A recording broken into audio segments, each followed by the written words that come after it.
He thought it was just another traffic stop, until the law itself looked back at him.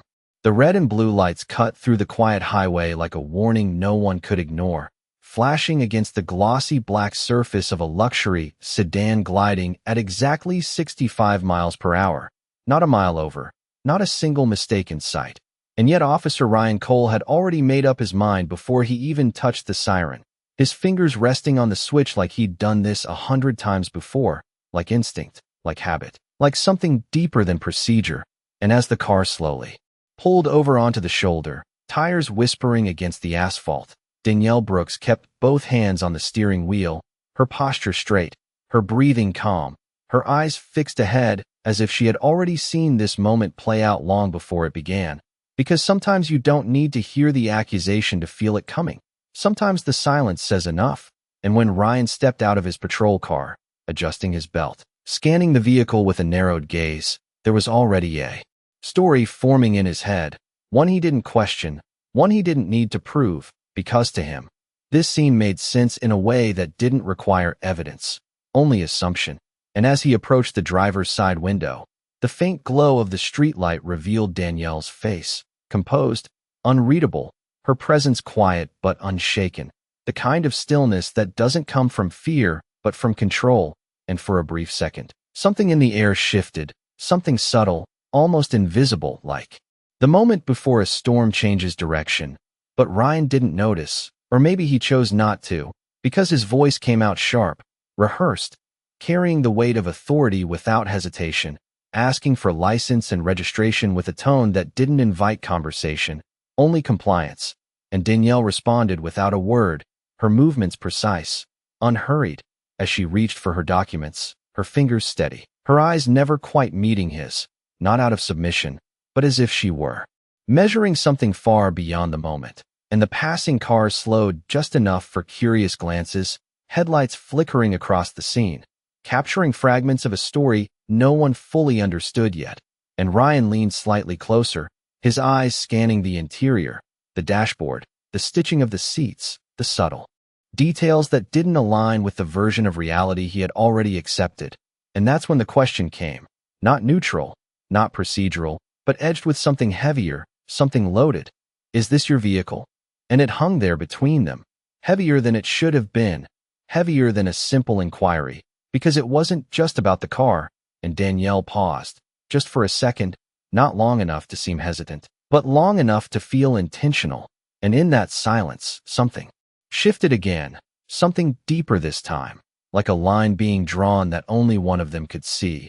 And when she finally spoke, her voice was calm, measured, almost quiet enough to be mistaken for softness. But there was nothing weak about it, not even close. And as the night stretched around them, still and watchful, neither of them realized yet that this moment, this ordinary stop on an empty stretch of American road, was already becoming something else entirely, something neither of them could walk away from unchanged. Ryan did not answer her immediately because something in her tone did not match what he expected, not defensive, not nervous, not even irritated, just steady. And that steadiness lingered in the air longer than it should have, pressing against his assumptions in a way he could not quite explain. But instead of stepping back, he leaned further in, doubling down on the narrative already forming in his mind, his voice tightening slightly as he repeated the question, slower this time, as if clarity would come from control. I asked if this is your vehicle, and Danielle finally turned her head just enough to meet his eyes, not sharply, not confrontational, just enough to acknowledge him. And for a brief second, the world seemed to pause between them, the flashing lights reflecting in her gaze like distant signals, unreadable but precise. And when she answered, it was simple. Yes, it is. No extra words. No attempt to justify. No effort to persuade. And somehow that made it worse for him, because it left no room for the reaction he expected, no opening for escalation. And yet he continued anyway, asking where she was coming from, where she was headed, questions that stretched beyond routine and into something more personal, more probing. And she responded just enough to remain compliant, her voice calm, her posture unchanged, but her eyes now fully on him, observing, measuring, as if every word he spoke was being noted somewhere beyond the moment. And behind them, a pickup truck slowed down, A driver glancing over, sensing tension without understanding it. The quiet curiosity of strangers witnessing something that felt off, but not yet defined. And Ryan straightened slightly, taking a step back, glancing at the license in his hand, his brow tightening as he read her name, Danielle Brooks, letting it sit there for a second longer than necessary, as if waiting for it to trigger recognition that never came. And instead of questioning that gap, he filled it with suspicion, because that was easier, because that fit the story better, and he spoke again, this time with a sharper edge, suggesting there had been reports of a vehicle matching this description, a statement vague enough to sound official but thin enough to shift the burden onto her. And Danielle did not interrupt, did not argue, did not even react in the way most people would when faced with something so clearly misplaced. She simply listened, her expression unchanged, and then, very slowly, she reached toward the center console, not abruptly, not nervously, just deliberately, and Ryan's posture stiffened instantly, his hand hovering near his belt, not because of what she had done, but because of what he expected it to mean, and she noticed that. Of course she did, the way his shoulders tensed, the way his stance widened, the way assumption moved faster. In fact, and she paused her hand mid-motion, letting the moment breathe, letting the silence stretch just long enough for him to feel it, before she spoke again, softer this time, but somehow heavier. Officer, everything you need is right here. And she gently placed the documents on the dashboard instead, removing any question, any excuse, and for the first time, Ryan hesitated, just slightly, just enough to reveal that something was no longer aligning the way it should, but instead of stepping back, he reached for his radio, his voice low as he called in the plate, requesting confirmation, backup not yet, but consideration already there, and Danielle leaned back in her seat, her hands returning calmly to the wheel, her breathing steady, her gaze forward again, as if the outcome of this moment was already written somewhere beyond his control, and the night remained still, watching, waiting, as the first cracks began to form in a story that was never going to end the way he expected. The radio crackled softly in Ryan's hand, a low static hum filling the silence as he waited for the system to respond. And in that waiting, something unfamiliar crept in, not doubt exactly, but a subtle friction between what he expected to hear and what might actually come back. And Danielle could feel it without looking at him, the slight shift in his stance, the way his breathing slowed just a fraction as reality began to catch up with assumption. But she remained still, her hands resting lightly on the steering wheel, her gaze forward, as if she had stepped outside the moment entirely, as if she were watching it unfold from somewhere above, somewhere untouched by the tension sitting thick in the air. And the passing headlights continued to sweep across the scene, each one briefly illuminating the contrast. The uniform standing rigid beside the door, the woman inside the car unmoved, unshaken, unbothered in a way that did not match the situation. And when the dispatcher's voice finally broke through the static, it was calm, routine, almost too ordinary for what it was about to disrupt, confirming the registration, the ownership, the details that Ryan had already chosen to question, and he listened closely, his jaw tightening ever so slightly as each word removed another piece of the narrative he had built, until there was nothing left to support it except his own insistence. And for a brief second, he said nothing at all, just stood there with the radio near his mouth, the silence stretching longer than procedure required, longer than comfort allowed. And Danielle turned her head again, slowly this time, meeting his eyes with the same calm expression, but now there was something else beneath it, something quieter, something sharper, not anger, not satisfaction, just awareness. And she spoke, her voice even, deliberate. Is there a reason you are still holding me here, officer? And the question did not sound like a challenge, it sounded like documentation, like a line being recorded in a file that had already been opened. And Ryan exhaled through his nose, lowering the radio slightly, his posture adjusting as he searched for something to hold on to, some justification, some extension of authority that would allow him to regain control of the moment. And instead of answering her directly, he took a step back and circled slightly toward the rear of the vehicle, buying time, creating distance, but also revealing something he did not intend to show, hesitation. And Danielle noticed that too. Of course she did, because she noticed everything, the small things, the details that most people overlooked, the kind of details that told a larger story when placed together. And as Ryan glanced once more at the license in his hand, at her name, at the address, at the details that now aligned perfectly with the confirmation he had just received, the weight of the situation began to settle in a way he could not ignore. But still, he was not ready to let go. Not yet, because letting go meant admitting something he was not prepared to face. And so he returned to the window, his voice more measured now, but still carrying a trace of resistance, asking where she was headed tonight. And this time Danielle did not pause, did not soften. She answered directly, clearly. I am on my way to a hearing downtown. And she let that sit there, not elaborating, not explaining, just placing the truth into the space between them like a piece of evidence waiting to be acknowledged.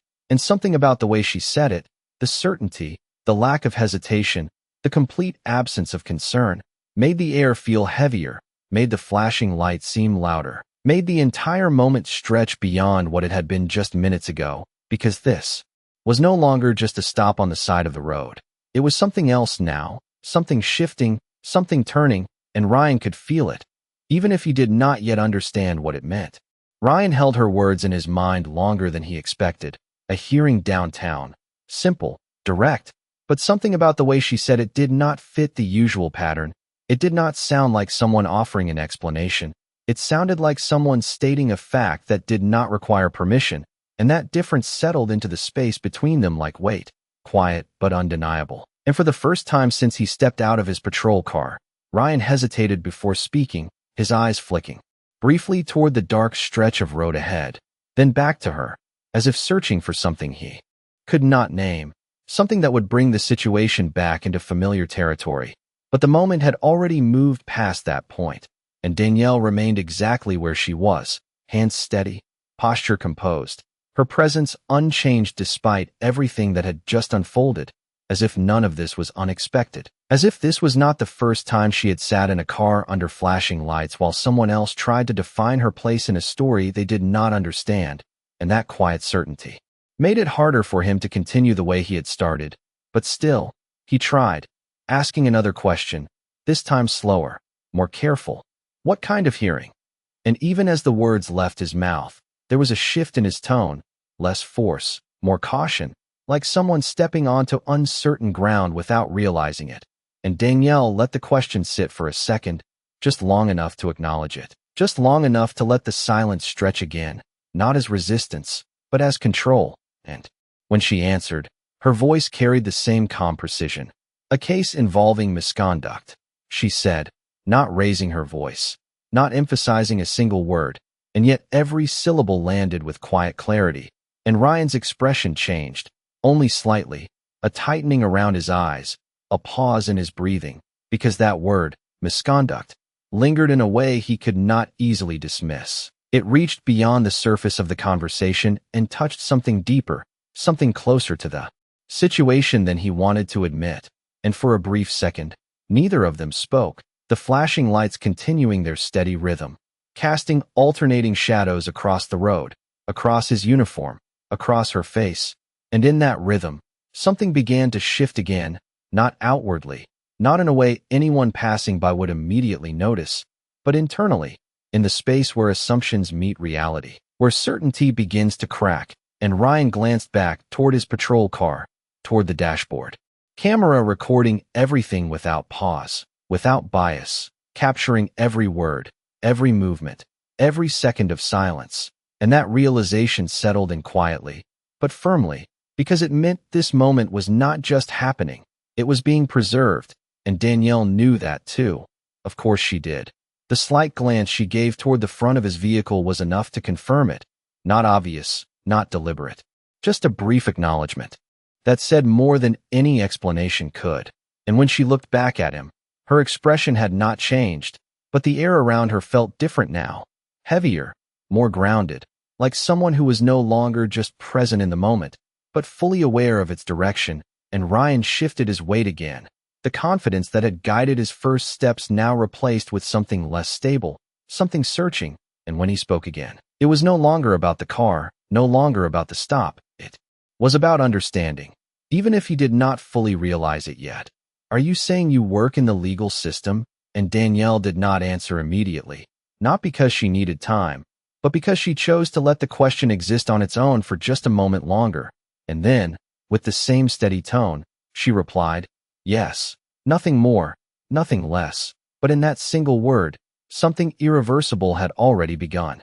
Ryan felt that single word settle heavier than anything she had said before, not because of what it revealed, but because of what it suggested, because people who simply worked in the legal system did not usually sit this still, did not usually speak this carefully, did not usually carry themselves like the outcome was already decided somewhere beyond the roadside.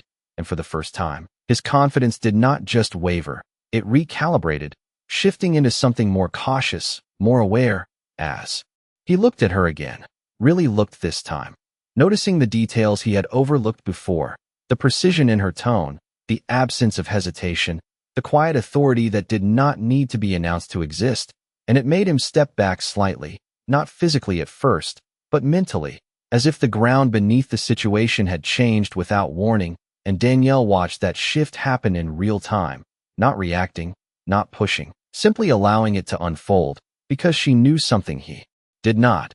She knew that moments like this did not need force to change direction.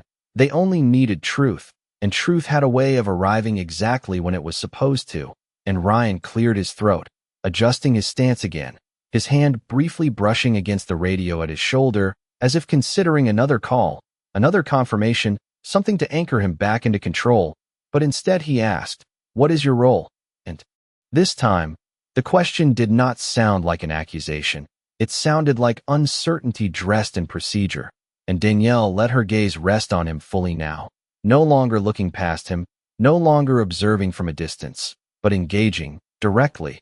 And in that eye contact, there was no challenge, no hostility, just clarity, and she spoke with the same steady cadence. "I represent the state." And the words landed with quiet weight, not dramatic, not forceful, but precise enough to shift the air between them once more. And Ryan's mind moved quickly, trying to place it, trying to categorize it. Assistant district attorney, public defender, something that fit within the boundaries he understood, but none of those labels seemed to fully align with the way she carried herself, with the way she spoke, with the way she remained completely unaffected by a situation that would have unsettled most people. And that misalignment created a tension he could not resolve, a gap that kept widening the longer he stood there. And behind them, another car slowed, a phone briefly visible through the window as someone recorded from a distance, capturing a scene that still appeared ordinary, but no longer felt that way to the two people at its center. And Ryan became aware of that too, the quiet presence of witnesses, the possibility that this interaction extended beyond just the two of them. And his posture shifted again, more upright now, more measured, as if he were recalibrating not just for her, but for anyone who might be watching. And Danielle noticed that as well, the subtle awareness settling into him, the recognition that this moment was no longer entirely his to control. And she reached slowly toward her bag, not rushed, not hesitant, simply deliberate, giving him enough time to observe, to process, to understand that nothing in her movement required alarm. And she paused just briefly before opening it, her voice calm as she spoke again. "Would you like to see identification?" And the question was simple, almost routine, but there was something beneath it, something final, like the closing of a door that had been left open just long enough. And Ryan did not answer immediately, because some part of him already understood that whatever she was about to show him was not going to confirm his assumptions. It was going to replace them entirely. And the night seemed to hold its breath in that moment, the flashing lights continuing their steady rhythm as everything else fell into silence around them. Ryan did not realize he was holding his breath until a quiet exhale slipped out of him, almost involuntary, almost unnoticed, and by the time he nodded, it was less a command and more an acknowledgement, a silent agreement that whatever came next was no longer something he could control. And Danielle saw that too, the subtle shift from authority to uncertainty, the moment where confidence gives way to awareness. And without rushing, without dramatics, she reached into her bag and retrieved a slim leather case, placing it carefully on the dashboard in full view before opening it. Every movement deliberate, every second stretched just enough to let the weight of the moment settle. And Ryan's eyes followed her hands, not out of suspicion now, but out of anticipation, because something inside him already understood that this was the turning point, the moment where the story he had written in his head would no longer hold. And when she opened the case, the badge and identification inside caught the flashing lights in a way that made everything else fade for a second, the gold reflecting red and blue, the lettering clear, official, undeniable, and Ryan leaned in slightly, not too close, but enough to read it, enough to process it. And then he froze, not dramatically, not visibly to anyone passing by, but internally, completely, because the words did not just contradict his assumption. They dismantled it entirely. State lead prosecutor, the kind of title that did not just belong in courtrooms, but above them, the kind of authority that shaped outcomes, that defined consequences, that held weight far beyond a roadside stop on a quiet stretch of highway. And for a moment, there was no sound except the distant hum of passing traffic and the steady rhythm of the patrol lights. Because Ryan did not speak, he could not yet, his mind moving quickly but finding no footing. No version of events that could reconcile what he had done with who she was, and Danielle closed the case gently, not snapping it shut, not making a statement, just returning it to its place with the same calm precision she had carried from the beginning. And then she looked at him, fully now, not observing, not measuring, but meeting him where he stood, and in her gaze there was no anger, no satisfaction, just clarity, the kind that does not need to raise its voice to be understood. And Ryan straightened slowly, his posture adjusting in real time, the rigid confidence from earlier replaced by something more controlled, more careful. And when he finally spoke, his voice had changed, not drastically, but enough to reveal that he understood the shift even if he could not fully process it yet. "Ma'am," he began, the word coming out with a respect that had not been there before, and he paused, searching for the next sentence. Something that could bridge the gap between before and now. Something that could undo what had already been done, but the silence stretched again. Because there are moments where words do not come easily, where the realization arrives first, and everything else follows too late. And Danielle did not interrupt, did not rush him. She simply waited, allowing the weight of the truth to exist between them. Because she knew something else now, something final, that this was no longer about the stop.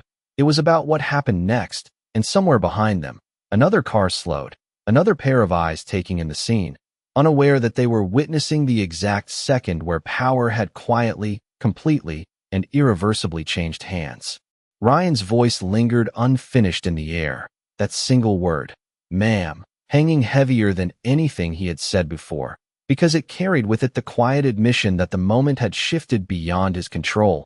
And for a brief second, he looked at her not as a subject of a stop, not as a question to be answered, but as something else entirely, something he had failed to recognize until it was too late. And Danielle held his gaze without effort, without pressure, simply allowing him to sit in that realization, because there was no need to rush what was already unfolding. And Ryan cleared his throat again, this time more deliberately, trying to regain structure in a situation that no longer followed the rules he was used to. I was responding to a report," he said, the explanation coming out slower, more careful, as if each word had to pass through a filter before it could be spoken.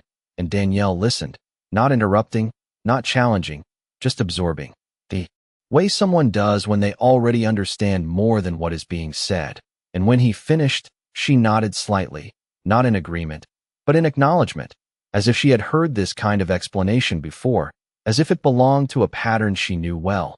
And then she spoke, her voice calm, but now carrying a clarity that cut deeper than anything raised in volume ever could. "And what exactly about this situation led you to believe this vehicle was stolen?" And the question did not rise, did not accuse. It simply existed, direct and precise, leaving no space to hide behind generalities. And Ryan paused, because for the first time since the stop began, he did not have an immediate answer. Not one that would hold under the weight of what he now understood, and the silence that followed was different from the ones before, not controlled, not intentional, but searching. And Danielle did not look away, did not soften. She simply remained present, letting the question do what it was meant to do. And somewhere in the distance, the faint sound of another patrol vehicle approached, not urgent, not aggressive, just steady, the low hum of an engine growing slightly louder with each passing second, and Ryan heard it too, his eyes flicking briefly toward the road behind him, then back to her, as if caught between two realities, the one he had started and the one he was now standing in. And when he finally spoke again, his voice was quieter, stripped of the edge it once carried. It matched a description, he said, but even as he said it, the words felt thinner, less certain, because now they had to exist in a space where they could be examined, not just accepted, and Danielle tilted her head slightly, just enough to signal she was listening, but also enough to show that the answer was not complete, and she followed with another question, just as measured, just as calm. What description? And again, no raised tone, no visible frustration, just precision, like someone building a record piece by piece, and Ryan felt that too.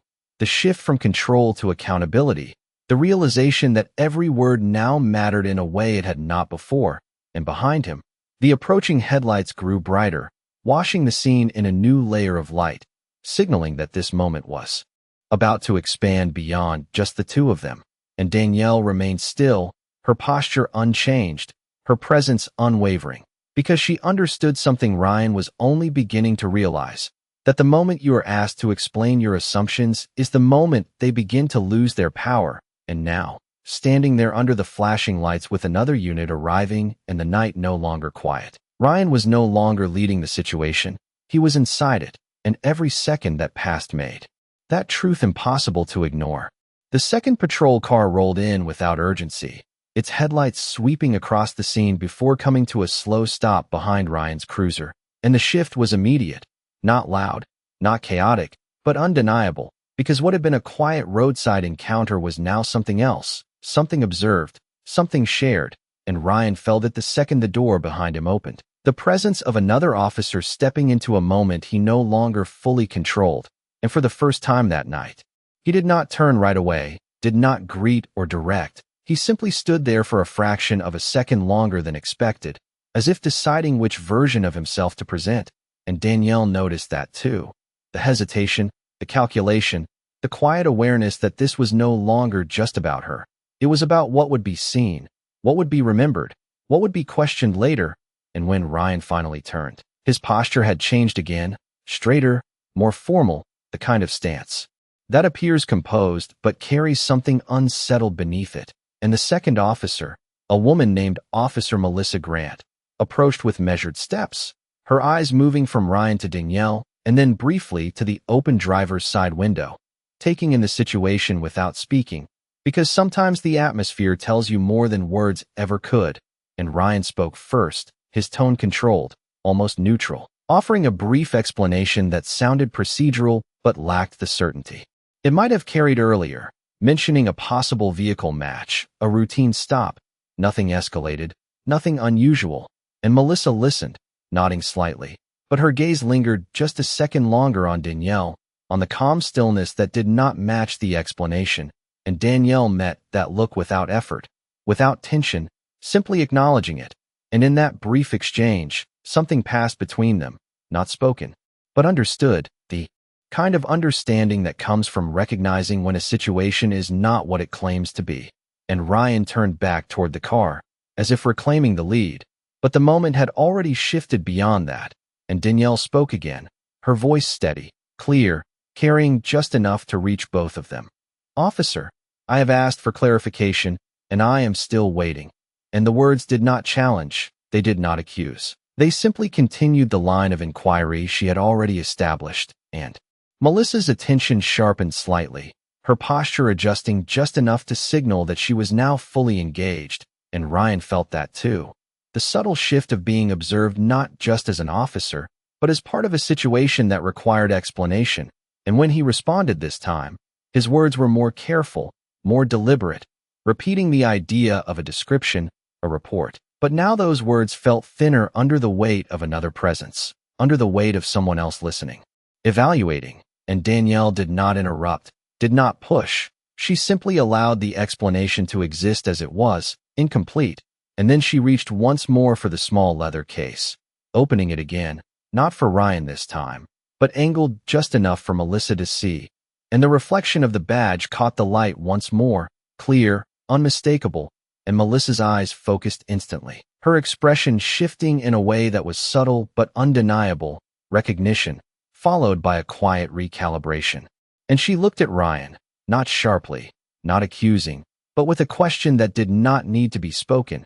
And in that moment, everything aligned: the silence, the hesitation, the mismatch between story and reality. And Ryan understood it fully now, not in pieces, not in fragments, but all at once, and the space around them seemed to tighten, not physically, but in meaning, because this was no longer a stop. It was a moment of accountability unfolding in real time, and Danielle closed the case. Again with the same calm precision, her hands returning to the wheel, her posture unchanged, as if nothing about her had shifted, because it had not. The only thing that had changed was what everyone else finally saw. And under the steady rhythm of the flashing lights, with another officer present and the truth no longer hidden behind assumption, Ryan stood there no longer in control of the narrative he had started, but fully inside the consequences of it. Ryan did not move right away, not when Melissa's gaze settled on him, not when the silence stretched into something that no longer felt empty but full, heavy with everything that had just unfolded. Because there are moments when action is no longer immediate, when the weight of realization slows everything down, and this was one of those moments, and Danielle remained exactly as she had been from the beginning, composed, steady, her hands resting lightly on the wheel as if the entire situation had simply passed through her without leaving a mark. And in a way, it had, because she had never needed to react to control the outcome. She had only needed to let it reveal itself.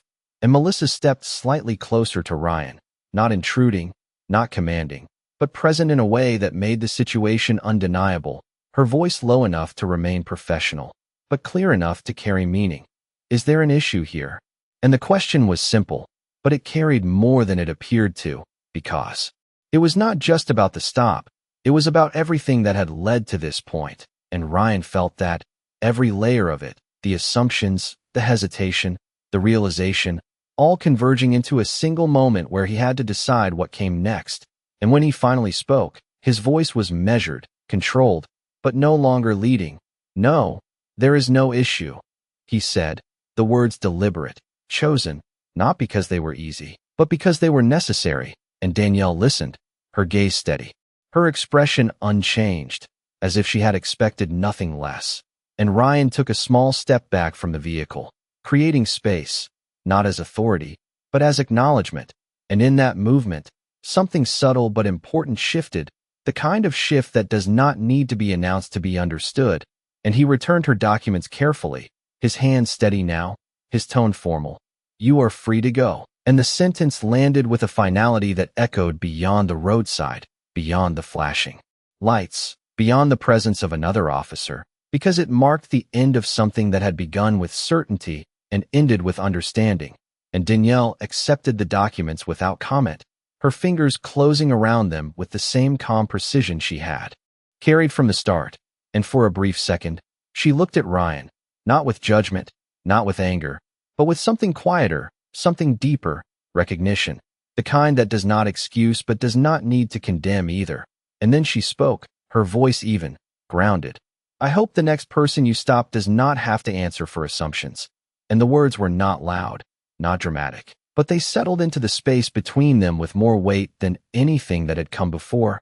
And Ryan did not respond, not because he had nothing to say, but because there are moments when response is no longer required, when understanding replaces it. And Danielle started the engine, the soft hum breaking the stillness as the headlights stretched forward into the night. And as she pulled back onto the road, merging seamlessly into the flow of traffic, the flashing lights behind her slowly fading into the distance, the moment remained, not in the air, not on the road, but in the minds of those who had been part of it. And Ryan stood there for a second longer, watching the taillights disappear, the silence returning in a different form, not empty, but reflective. And under the quiet glow of the highway lights, with the camera still recording and the night carrying on as if nothing had changed, one truth remained, clear and unshaken. He thought he was enforcing the law, but in the end, he had just been reminded who defines it.